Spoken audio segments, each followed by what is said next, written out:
자, 이제 모두 자리에 계신 분들 일어나시고, 저 여기서 손 대시면 안 됩니다. PC에 손 대시면 안 되시고, 장부 같은 거 손 대시면 안 돼요. 다 일어나세요.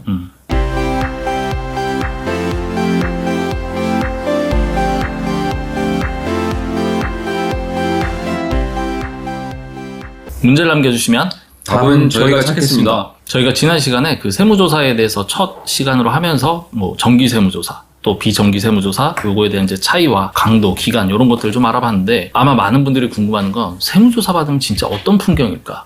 그 다음에 어떤 일들이 일어날까? 이거에 대해서 조금 궁금해하실 텐데 한번 생생하게 이제 경험하신 분들의 시뮬레이션을 한번 말씀드려보도록 하겠습니다. 우선은 이제 들어가기 전에 정기 세무조사 착수 또 비정기 세무조사 착수가 다르다. 이 부분에 대해서 조금 구분해서 한번 좀 이해하도록 하겠습니다. 먼저 정기 세무조사 착수는 어떻게 이루어질까요? 그 정기조사 착수 같은 경우에는 조사 착수일 15일 전에 사전 통지서가 나가고요. 보통 일정 규모 국세청에서 바라봤을 때 좀 규모가 일정 규모 이하인 경우에는 20일, 착수 20일 전에 통지가 나가는데 원칙적으로는 15일 전입니다. 그래서 통지서에, 세무조사 통지서에는 어떤 세목을 조사하겠다든지 기간이라든지 이런 부분이 명기가 돼가지고 착수 통지서가 나가고 있습니다. 네, 뭐 지난 시간에도 알아봤지만 상당히 예의 있게 온다.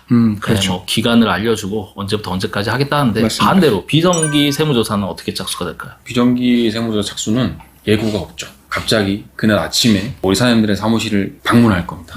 그래서 문을 딱 여는 순간 여러 명의 세무공무원들이 우리 사장님들의 사무실 앞에 있을 거예요. 상당히 당황스러우실 겁니다. 뭐 내가 큰 죄를 졌을까? 뭐 나 감옥 가는 건가? 뭐 5만 가지 생각이 들 것 같은데 저는 여기서 궁금한 게 하나 있어요. 만약에 세무조사가 나왔는데 이제 대표자가 당연히 뭐 주체로서 이제 대응을 해줘야 되는데 네. 대표자가 알고 봤더니 6개월 전에 큰 병에 걸렸어. 뭐 암이 걸렸어. 그래가지고 지금 병원에 있어. 근데 병원에서 나와서 이걸 해야 되나? 이거 어떻게 좀 다른 방법은 없을까? 이런 궁금할 텐데요. 그런 경우 때문에 이제 세무조사도 이제 연기가 가능합니다. 그래서 납세자가 화재, 그러니까 예를 들어서 제조업을 운영하시는 법인 사업자라든지 개인 사업자인데 화재, 공장이 전부 다 화재를 소실이 돼가지고 아무것도 남아있지 않다든지 그리고 또 본인께서 이제 또 질병을 앓고 있다든지 또는 혹시라도 세무조사 국세청에서 나오기 전에 검찰이나 뭐 권한이 있는 기관에서 장부를 압류해 갔다든지 이런 경우에는 일정 기간 연기가 가능합니다. 그래서 연기해서 안 받는 건 아니고요. 일정 기간 연기한 후에 그 뒤에 그 앞전에 있는 뭐 화재, 질병 뭐 이런 것들이 이제 다 어느 정도 정리가 되면 조사가 이제 착수가 될 수 있는 거죠. 일단 뭐 예외사항이 있으니까 뭐 적극적으로 본인이 받을 수 없는 상황이면 소명하셔가지고 좀 기간을 늘려보는 것도 방법인 것 같고요. 물론 법에 정해진 방법을 따라야겠죠. 그렇죠. 자, 이제 오늘 이제 비정기 세무조사는 사실 할 얘기가 많으신데 그렇죠. 예, 착수와 또 예치라는 제도가 있다는데 도대체 이 전체적인 흐름 어떻게 이해하면 좋을까요? 정기와 비정기 세무조사의 가장 큰 차이점은 제가 생각하는 크게 두 가지예요. 사전 통지를 하지 않는다는 것. 그렇죠. 두 번째는 그 예치조사라고 하는 사장님의 장부를 공무원들이 가져갑니다. 그 차이가 가장 큰데요. 보통은 법적으로 사장님이 동의하지 않으시면 장부를 못 가져가게 돼 있어요. 근데 대부분은 동의를 하실 수밖에 없는 상황이실 겁니다. 처음에 사업장을 방문하게 되면 이 공무원들이 엄청나게 많은 박스를 가져갈 거예요. 사장님들의 장부를 가져가기 위해서. 그때 사장님들 굉장히 수치심을 느끼십니다. 내가 큰 죄를 진 것 같고, 그렇죠. 다시 드라마에서 내가 악덕업주인 것 같고, 범죄자인 것 같고. 그러겠네요. 그래서 내가 사업을 계속 해야 되나? 라는 약간 상당히 치욕감을 많이 느끼세요. 내가 이 나라에 기여한 게 네, 얼만데 엄청난 치욕감을 이럴 수 느낍니다. 있죠. 네. 왜냐면 내가 혼자 있는 게 아니라 직원분들이 지켜보고 있어요. 직원분들이 나를 범죄자인 것처럼 지켜볼 때 그 모멸감은 상당히 크다고 저도 많이 전해들었어요. 네네. 거기에서 상당히 많이 당황하실 거예요. 근데 저희가 한번 상상을 해볼까요? 저희가 세무조사를 첫날 착수를 한다라고 하면 아까 말씀드렸듯이 문을 열었을 때 공무원이 있을 거고 우르르 들어오실 겁니다. 그래서 잠깐만요. 자, 이제 모두 자리에 계신 분들 일어나시고 저 여기서 손 대시면 안 됩니다. PC에 손 대시면 안 되시고 장부 같은 거 손 대시면 안 돼요. 다 일어나세요. 그다음에 여기서 고난이 있으신 분이 누구시죠? 라고 해서 면담을 하고 우선은 조직도를 그리려고 할 거예요. 조직도에서 이제 뭐 나는 재무팀장이다. 나는 뭐 격리 일을 하고 있다. 나는 영업부다. 나는 영업 일을 한다. 이런 조직도를 그리고 난 뒤에 공무원들이 가져가고자 하는 서류들이 있는 자리로 갑니다. 조직도에 그분의 업무 파트가 있을 거니까. 그렇죠. 자리가 있겠죠. 네, 그 파트에 가서 주요 장부를 찾을 거고 또 거기에 있는 PC에 있는 내용들을 확인해 볼 거예요. 그런 일이 발생되실 겁니다. 이렇게 뭐 조직도까지 그리고 자리까지 확인해가지고 철두철미한데 그래서 질문이 있어요. 이제 뭐 예를 들어 금고든 아니면 서류 함의든 이런데 보통 시건장치가 돼 있단 말이죠. 시건장치가 돼 있는데 안 열어주겠다. 아니면 담당자가 없다. 지금 외근 나갔다. 그래가지고 이제 조금 내일 와라. 이럴 수도 있잖아요. 조금. 이런 경우는 어떻게 될까요? 그거 같은 경우에는 대표자가 시건장치를 열 수 있는 권한을 가지고 있는 그 사람에게 동의를 받을 때까지 기다립니다. 그 예를 들어서 뭐 그게 2시간이 될 수도 있고 3시간이 될 수도 있고 동의해줄 때까지 계속 기다리고요. 영 동의가 안 되면 그 영장 청구를 하죠. 예, 영장 청구를 하는데 그 영장까지 가는 경우는 거의 못 본 것 같고요.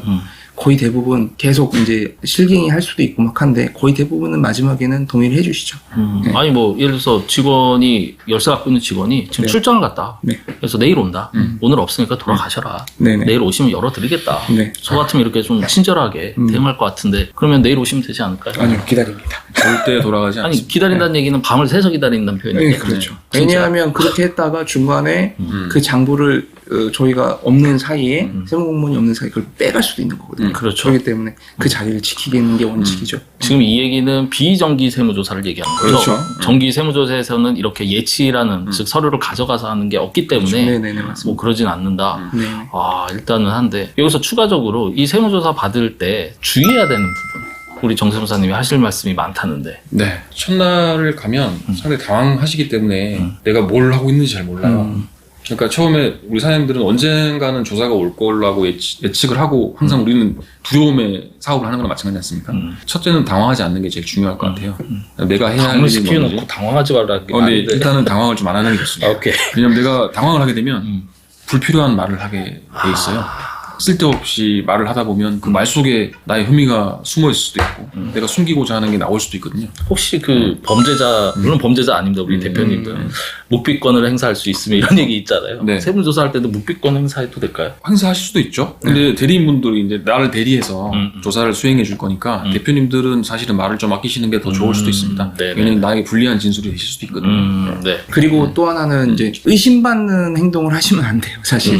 예를 들어서 뭔가 서류를 숨기려고 하는 듯한 뉘앙스라든지 행동이라든지 그런 행동들을 하게 되면 오히려 그분에 대한 서류라든지 그 자리에 대해서 좀 더 면밀히 볼 수도 있고요. 맞아요. 그렇기 때문에 그런 경우도 있고 좀 사례로 좀 말씀을 드려보면 과거에 이제 직원분 중에 좀 중요 직책이 있으신 분이 화장실을 간다 그러고 나가셨다가 그렇죠. 차를 타고 나가는데 그 목격 이제 그 장면 화장실 간다 그랬다. 차를 끌고 갖고 나갔다. 그 장면을 목격해서 담당 공무원이 나가서 차를 못 가게 막는 경우도 있고. 저도 그런 게 좀 있었어요. 네. 그래요? 네. 그럼 차에서 뭐가 나오나요? 아니 예치를 할 때도 네. 이게 2층 건물이었는데 몰래 서류를 밖으로 버리는 행위가 발각된 적이 있어요. 네네. 그래서 같이 있던 분 중에 한 분이 달리기가 좀 빠르셨거든요. 한 몇백 미터를 쫓아가가지고 1층 내려와서 그 서류를 잡았어요. 근데 오히려 내가 이렇게 은닉학을 행위를 한다든가 뭔가 의심스러운 행위가 그렇죠. 이게 되게 주요 장부 중에 하나구라는 걸 노출시키는 행위가 될 수 있어서 역풍 맞았네요. 네, 역풍이죠. 완전 역풍 맞으신 거죠. 야, 일단은 의심받지 말고 당황하지 말고 네. 뭐 심리지 싸움에서 좀 지면 안 되겠다는 생각이 들긴 맞습니다. 하는데 그렇죠. 일단 세무조사 이거 착수하고 그다음에 예치를 통해 가지고 서류가 이제 다 가고 그 뒤에는 이제 정상적으로 사업을 운영하는 건 문제 없는 거죠. 네, 크게 문제는 없습니다. 근데 내가 정말 사업에 필요할 서류다, 이거는 예치가 되긴 좀 어렵다라고 하는 건 미리 양해를 구해서 이 서류들은 뭐 복사본을 좀 가져갔으면 좋겠습니다라고 얘기할 수도 있고. 근데 대부분은 과거 년도의 서류들을 많이 가져가기 때문에 지금 현업에 대해서는 크게 지장이 없을 수도 있어요. 맞습니다.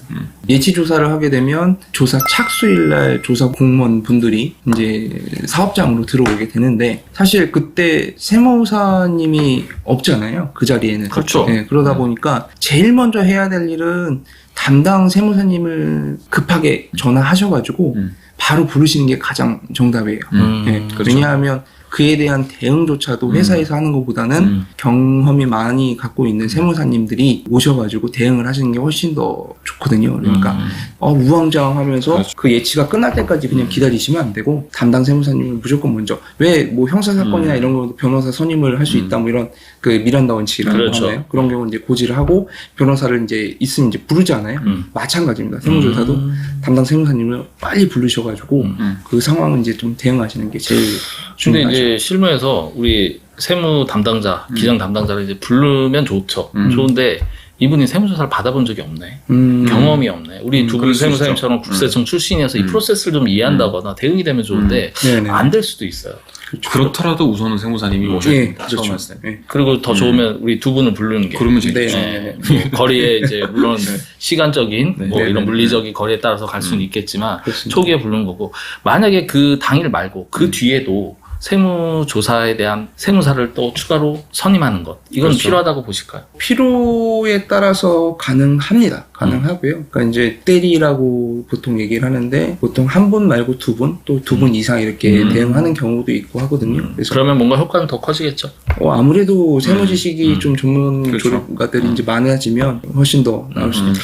자, 이 내용은 저희가 앞으로 저희 두 분을 왜 모셔야 되는지, 이 영상을 보신 대표님들이 왜 우리 세무조사 대응팀을 찾아야 되는지 한번 알아보도록 할게요.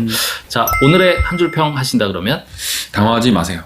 의심받는 행동을 하지 마세요.